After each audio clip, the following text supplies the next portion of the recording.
Last 4-5 বছর ধরে আমি যে এভলিউশন অফ নিউডিটিটা এক্সপিরিয়েন্স করলাম উইমেনদের মধ্যে, স্পেশালি ইনস্টাগ্রাম আসার পর থেকে, দ্যাটস অ্যামেজিং। একটা স্লো আর গ্র্যাজুয়াল প্রসেসকে আমি ডিটেলে ব্রেকডাউন করবো। সেটা হচ্ছে যেই বান্ধবীদের দেখতাম ফুললি কভার্ড হয়ে ছবি দিতে, তারা ধীরে ধীরে বানিয়ানে ছবি দিতে শুরু করলো, হাত কাটা, I don't know what it is called. তারপরে হয়ে গেল ডিপ নেক, তারপরে হয়ে গেল শাড়ির আঁচলটা এখান থেকে এখানে, এখান থেকে এখানে, তারপরে এখন সরু ফিতের মতন এখান থেকে পড়ে থাকে, যেটার কোনো এক্সিস্টেন্স নেই।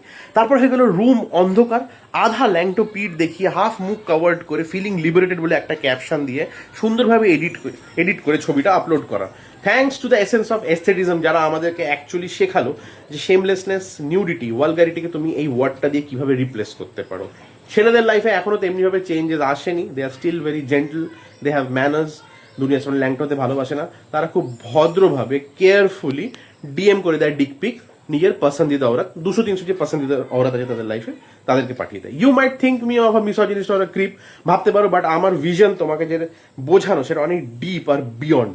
দেখো, দুটো জেনারেশন যখন পাশাপাশি থাকে, কিছু হারায় কিছু পায়, and it's vice versa, like millennial and Gen Z.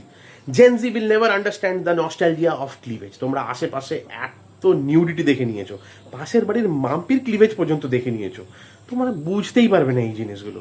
দেখো, মিলেনিয়ালদের যে স্ট্রাগলটা ছিল না, that use to give them lot of pleasure. Like Manisha Koirala থেকে শুরু করে মমতা কুলকার্নির মতো নায়িকা যখন অল্প ক্লিভেজ দেখিয়ে দিত কোনো ফটোশ্যুটে, ম্যাগাজিনের ওই পেজটা ছিঁড়ে লুকিয়ে রেখে দিতাম বছরের পর বছর আমরা স্কুল ব্যাগের মধ্যে।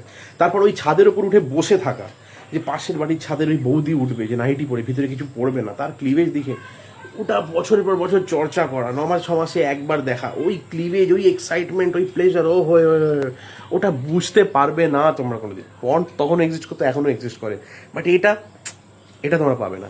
এখনকার নারীরা তোমাদের থেকে এই অধিকার, এক্সপিরিয়েন্সটা কেড়ে নিয়েছে, বিলিয়ে দিয়েছে সব কিছু। I am very concerned about this.